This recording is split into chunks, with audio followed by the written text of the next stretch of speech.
Një prej autorëve më të rëndësishëm dhe më të shtrenjtë botës, Modigliani, ka mbërritur në Tiranë. Në fakt është befasi sepse është autentik Modiglian, i cili ruhet kryesisht muzeet e Parisit, të Italisë dhe është artisti më i madh italian i fillim shekullit 20, ndoshta edhe i gjithë shekullit të 20. Ka një histori të jashtëzakonshme sepse mbriti në Paris thuajse pa asgjë, kaloi një jetë të varfër dhe kur pikturat e tij filluan të shiteshin me miliona, Modigliani nuk jetonte më. Pjesa më e madhe e pikturave të rralla të tij janë ato portretet që ai ka bërë gruas, njëra prej cilave vlerësohet sot rreth $85 milion dhe është pjesë e koleksionit të Louvrit, por njëkohësisht po kërkohet, sepse është pjesë private, pavarësisht se koleksionohet në Louvre, po kërkohet të blihet nga Louvri i Abu Dhabit. Shiheni sa interesant është kjo pikturë. Unë jam me Jetona Koçibellin që është marrë me hapjen e kësaj ekspozite, pjesës cilës është edhe Modigliani. Kush është pronari Modiglianit? Pronari Modiglianit dhe i gjithë këtij koleksioni është një biznesmen i ri, cili quhet Amir Gross Kabiri, në moshë, le të themi. Po, është. Rri sot bëj pyetjen që bëjnë në Shqipëri, është i martuar apo jo? Jo, në dienin tim. Aq më shumë. Po edhe? Ai, në fakt, një pjesë e mirë e koleksionit është i trashëguar që nga gjyshi vet. Pra ky është një koleksion ndërbreza, pavarësisht se. Pra është koleksion familjar. Patjetër. Ai është sot është pronari i sotëm, por që vjen i trashëguar që nga gjyshi i tij. Po, sigurisht Amir Gross Kabiri e ka pasuruar këtë koleksion dita ditës. Me sa pashën kryesisht fillimet e shekullit 20. Po, e vërtet, viti 1900, 1960. E gjithë etapa është në qendër të koleksionit të Kabirit. Dhe vlefshmja, po them, ose më e rralla është Modigliani, apo jo? Modigliani dhe Edgar Degas janë si kryeveprat e këtij koleksioni. 60-80 në mos gabojnë për masa. Kam përshtypjen po, diçka e tillë. 60-80 Modigliani është edhe stili tipik i tij portretit. Është, po, qëndrimi pak i anuar, qafa i gjatë, që është një ndër elementet kryesor të pikturimit të tij.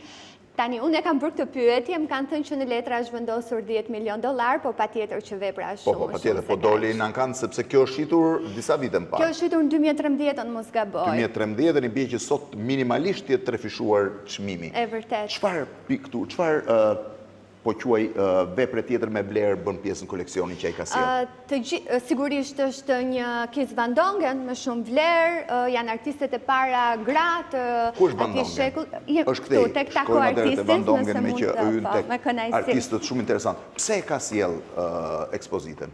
Në fakt të pyetje ne kemi bërë shpeshherë, por sepse filozofia e koleksionit të tij është e tillë, Blendi, ai ka shumë dëshirë që ta shpalos. I jashtëzakonshëm është edhe pikturat e Marcelle Leonit. Kjo është modelja, në fakt, Marcelle Leoni, që ai e ka takuar në Paris dhe e ka pikturuar në këtë lloj mënyre, me një background parizien, dihet edhe vendi, në fakt, se ku e ka pikturuar. Van Dongeni ka karakteristike dhe sytë mëdhej që fokusohen. Po Van Dongeni sa kushton? Me thënë të drejtën, për Van Dongenin nuk e kam pyetur në terma më konkret, por e di që është absolutisht një ndër më të vlerësuarit në historinë e artit. Është me miliona padyshim edhe si vepër. Veprat janë të mbrojtura me xham? Një pjesë e veprave janë të mbrojtura me xham muzeal, sepse ato shëtisin nga një qendër arti, nga një muze tek tjetri, dhe është një sistem i gjithë i ngritur. Koleksionisti që i ka në fakt si një koleksion shëtitës. Ai ka disa koleksione, një pjesë ruan në Zvicër, një pjesë ruan në Izrael, një pjesë ruan në Mostar të Bosnjës, ku ai aktualisht jeton. Po, aty jeton. Jeton në Mostar të Bosnjës. Po, shumë interesante, prandaj ishte pak më lehtë. Pra ai ka koleksione të ndryshme. Ky është koleksioni i viteve 1900-1960. Po. Ky është Louis Vuitton. Vuitton, po, është shumë interesante në fakt. Ky portret i Jean Mensigerit është një grua e klasës së lartë të Parisit, është tipike Belle Époque, po ta vësh re, nga mënyra se si qëndron, nga veshja, por është shumë shprehse, në fakt, sepse ajo çka ne mundohemi të dallojmë është çfarë po mendon kjo grua. Metzinger e arriti një lloj lavdie në jetën e tij, kur Modigliani vdiq dhe kjo është e jashtëzakonshme e Valadonit. Valadoni, ju e dini, ka qenë muza e Renoirit, një ndër modelet kryesore të tij, dhe më pas ishte gruaja e parë që u bë pjesëmarrëse, u përfshi në shoqërinë e arteve të bukura në Paris. Pak stilin ala Gauguin në format e saj. Një nudon në një peizazh e vitit 23 kjo punë. E bërë nga një grua. E bërë nga një grua shumë rrallë, sepse ju dini që në shekullin e 19 gratë nuk lejoheshin që të ishin pjesë akademike. Edhe kjo është... Gjermania, Gabriel Münter, natyrë e qetë me vezë të pashkëve. Një ndër akademiket më të rëndësishme të asaj kohe, një grua model, duhet thënë, po për fat mirë apo të keq një më shumë si partnerja afatgjat e Kandinskit. Mendoj që dhe këtë set ja ka dhuruar Kandinski. Është një vepër e Herbin dhe kjo është shumë interesante në stilin e kohës. Po, që mos të ndalojmë të gjitha edhe kjo është shumë interesante. Shumë interesante, kjo fillon të pak modernizmi, kubizmi si forma, edhe kjo është e jashtëzakonshme. Po, është një fest, me sa po kuptoj këtu. Po, një fest. E vitit 35, ka kaluar lufta parë botërore, keni parasysh kontekstin e kohës. Është midis dy luftrave, është koha kur Europa po mundoi të shmangte shenjat e luftës së Shobo. Dhe kjo Smet është shumë interesante. Kjo është pjesa e Pigalit në Paris, Moulin Rouge në Paris. Leon Desmet jetonte në fakt në Londër në atë kohë dhe gjatë udhëtimeve në Paris vendosi që të pikturoj kabaren më të famshme pariziane. E cila në fakt nuk ishte vetëm kabare, ishte një vend i mbledhjes artistëve dhe një vend kult i mënyrës se si filloi të funksiononte jeta në Parisin e midis dy luftrave. Këte i vazhdo një koleksion me sa pash keni... A mund të them vetëm një detaj të vogël? Po, me skisat e shumta që ka bërë Modigliani, Tani Bjarn, një ndërton ndodhet në koleksionin mbretëror danez në Kopenhag. Ndërsa kjo originalja... Aji ka bërë me grafit në mos gaboj, me skic me... Sketch, ndërkohë që është vaj në pëlhur originali, që ka shëtitur në 20 vënda të botës në gjitha kontinentet. Po, shumë e bukur është kjo. Gustave Buquet, shumë bukura. Po, është një... Edhe prap lote, po. Edhe kjo, ne kemi përdorur këtë blendit tek pjesa e katalogut, është po e Jean Messigérit. Po, një gjashëm e Kandinskin pak. është një kompozim fantastik, mund të shikoni vetë në sensin e kubizmit. Edhe në anën tjetër... Koleksionisti e ka shënjuar shumë këtë natyrë të qetë me lull, është Emanuel Ortiz de Zarate. Nuk e kësha dëgjuar. Nuk kënë të autorët që i njohë. Jo të gjithë janë të njohër, në fakt, sepse është koleksionuar epoka. është koleksionuar epoka dhe raporti që ka koleksionisti me pikturën. Ka koleksionistë që lidhen me një pikturë më shumë se me një tjetër. Po kjo, sërvash, edhe kjo shumë interesante. Këtu fillojnë format kubiste tipike. Po. Në fakt, koleksionisti thot që unë nuk e ndërtoj koleksionin nisur vetëm nga kënaqësia e syrit, por nga hapësira dhe koha në të cilën janë vendosur këto vepra. Këtu vinë tek skulpturat jemi me Edgar Degas, kemi një koleksion të plot të Edgar Degas. Kush i ka derdhur skulpturat e Edgar Degas? Unë këtë informacion nuk di të ta jap, po besoj në një studio që ka ekskluzivitetin e Degas. Edhe kjo shumë e bukur. Po. Ka pom, shumë e bukur. E vërtet është dhe baronesha e Penellit. Edhe kjo e jashtëzakonshme. Morak.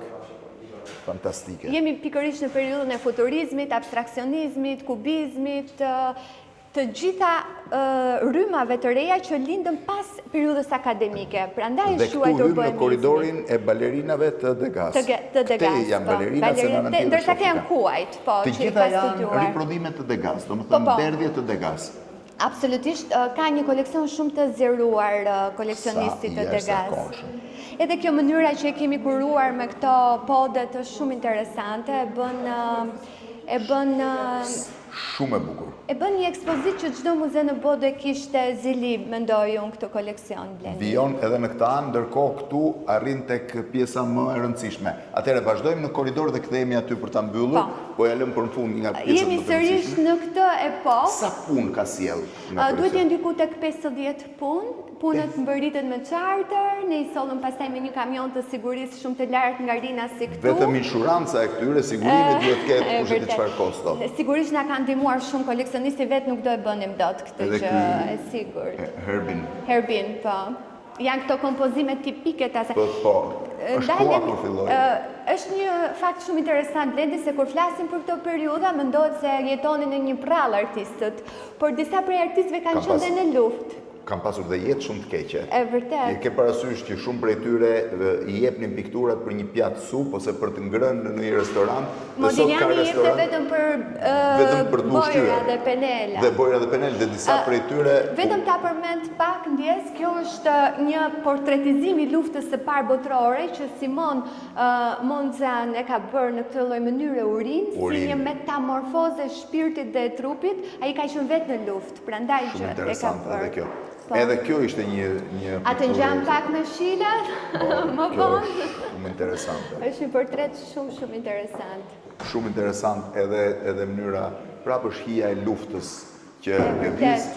Të gjitha tani do shkojmë tek balerina e vogël, Edgar Degas, e cila natyrisht duhet ketë një vlerë goxha të edhe ajo madhe. është shumë e shtrenjtë, pak po e sigurt. Një ndër impresionistët më të rëndësishëm francez, Edgar Degas, që njihet më së shumti si piktor i balerinave, sepse ai pikturoi skica me mira skica. Është edhe emri i Degas i gdhëndur brenda. Kjo është belge apo jo, mos gaboj vajza? Po, është një balerin belge, profesioni i së cilës në ato vite nuk ishte aq shumë i lakmuar, në fakt. Po. Dhe është shumë e rëndësishme si skulptur Blendi, sepse bëri ndarjen e epokave në skulptur. Pra, nga mënyra se si portretizoheshin si perëndesha, ai e bëri shumë të thjeshtë, të brisht këtë vajzë, me gjithë elementet natyral të saj, fundi origjinal prej tutuje. Është jashtëzakonshme. Është edhe Cordelia dhe flokët kanë qenë origjinale. Kombinimi i copës, i pëlhurës me bronzin është i jashtëzakonshëm. Koleksion shumë i rrallë, sa ditë qëndroi hapur? 2 javë. 2 javë. Dhe tani është dita e fundit.